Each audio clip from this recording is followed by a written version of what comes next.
বহুতেই ভাবে ঘৰুৱা কাম-কাজ অতি সহজ, কিন্তু প্ৰতিটো কামৰ আঁৰত থাকে ধৈৰ্য, মৰম আৰু দায়িত্ব। সেই বাস্তৱ জীৱনটোৱে মই আপোনালোকৰ আগত ভিডিঅ' ৰূপত তুলি ধৰিম। নমস্কাৰ, মই চুইটি আৰু মোৰ ইউটিউব চেনেলৰ এইটো ফাৰ্ষ্ট লং ভিডিঅ'। মই এগৰাকী হাউচ ৱাইফ প্লাছ এটা সৰু ল'ৰাৰ মাক। বাহিৰত ডাঙৰ চাকৰি নকৰিলেও মোৰ দিনটো কিন্তু ৰাতিপুৱাৰ পৰা ৰাতিলৈকে ব্যস্ত হৈ থাকে কামত। আৰু মই মোৰ এই চেনেলটোত আপোনালোকক দেখাম মোৰ ঘৰুৱা কাম-কাজ, সহজ ৰেচিপি, পাকঘৰৰ সৰু-সুৰা টিপছ, দৈনন্দিন জীৱনৰ অভিজ্ঞতা আৰু গাঁৱলীয়া সহজ-সৰল জীৱনৰ কিছুমান সুন্দৰ দৃশ্য।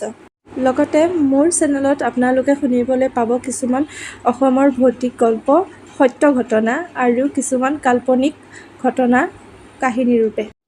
যদি আপোনাৰ এনেধৰণৰ সহজ-সৰল বাস্তৱ আন্তৰিক ভিডিঅ' ভাল লাগে, তেন্তে মোৰ চেনেলটো ছাবস্ক্ৰাইব কৰি লাইক কমেণ্ট কৰি মোক নতুন ভিডিঅ' বনাবলৈ উৎসাহ দিব বুলি আশা ৰাখিলোঁ।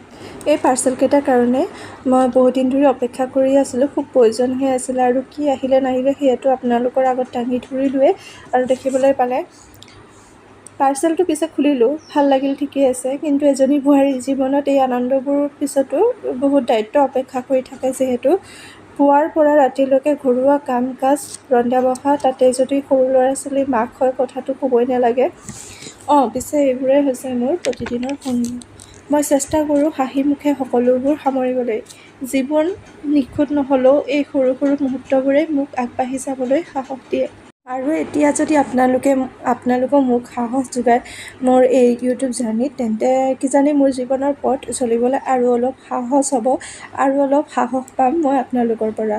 পিছে আজি মোৰ ভিডিঅ'টো ইয়াতে সমাপ্ত কৰিছোঁ। যদি আপোনালোকৰ কমেণ্টত মই সঁহাৰি পাওঁ, তেতিয়াহ'লে মই আকৌ নতুনকৈ এটা লং ভিডিঅ' বনাম। আজিলৈ বাই বাই।